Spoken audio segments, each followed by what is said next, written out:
After so many years of studying English, why are you still unable to listen or speak it fluently? As a 14-year veteran English teacher, I've seen this situation so many times, and today I want to talk about the 3 main reasons why this happens to many people who have studied English for many years. I'll also share some useful tips to help you break through this barrier much faster. Before we start, let me ask you a question. How many hours have you spent studying English so far? Please write the number in the comments below.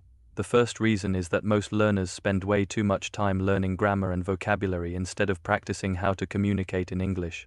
A lot of my students would come into class and say, "Today I learned a new grammar rule," but they rarely said, "Yesterday I practiced speaking with a native speaker." It's great to learn new things, but we need to find a balance between learning and putting what we have learned into practice.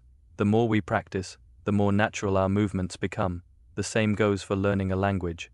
We need to repeat and practice what we have learned in different contexts so it becomes automatic.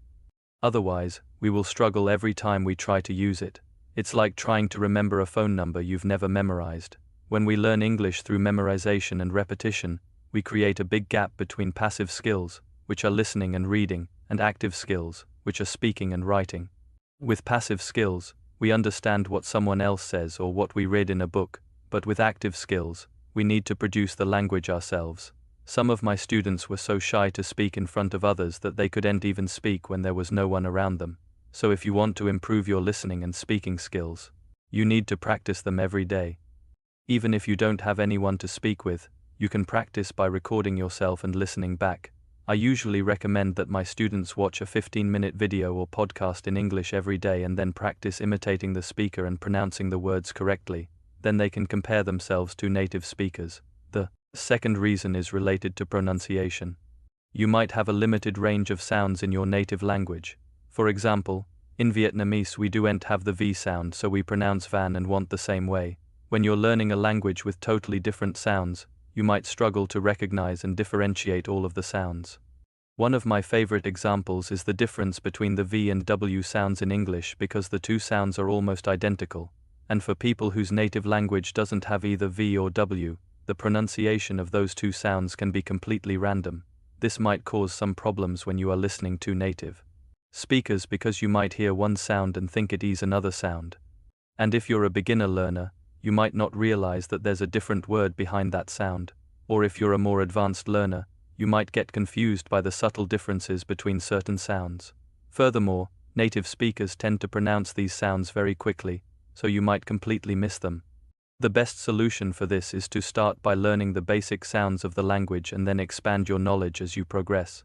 There are so many cool websites out there that provide free resources for learning the correct pronunciation of words and phrases, and if you want to learn English fast, you should definitely check them out. I put the links in the description box down below. In addition, we can train our ears by listening to podcasts with slow and clear pronunciation. The third reason is that many learners don't have enough chances to practice what they have learned outside of class.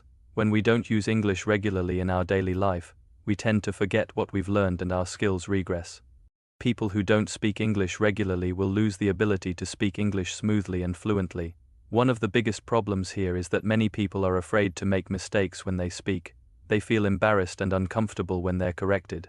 But making mistakes is really important for language learners because it helps us know what we don't know. It's very hard to learn anything without making mistakes. You can't learn how to ride a bike without falling down a few times. You can't learn how to cook without burning the food once or twice. Making mistakes is part of the learning process, so we shouldn't be afraid of it. However, you need to be careful with the type of mistakes you make. Try to avoid repeating the same mistake after you have been corrected because that shows that you don't pay attention in class. No one is perfect, so we all make mistakes, but if you're willing to learn, you won't make the same mistake twice. Also, you need to find opportunities to practice what you've learned. If you don't have anyone to practice with, you can use free apps like and a more HelloTalk to chat with native speakers. These are very good ways to practice your skills and receive instant feedback, so you should definitely check them out. In summary, the 3 main reasons why many people fail to improve their listening and speaking skills are an imbalance between learning and practice, struggling with pronunciation, and a lack of confidence and practice. To overcome these issues, focus on active listening and speaking practice every day, Learn through chunks and patterns instead of just grammar rules, and build your confidence by practicing with family or friends. If you follow these steps, you'll notice a significant improvement in your listening and speaking skills in just a few months. Remember to assess your current level of English to create a suitable study plan.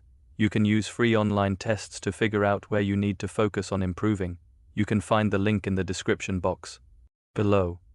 If you found this video helpful, please give it a thumbs up and subscribe to the channel. Thank you so much for watching, and I'll see you next time.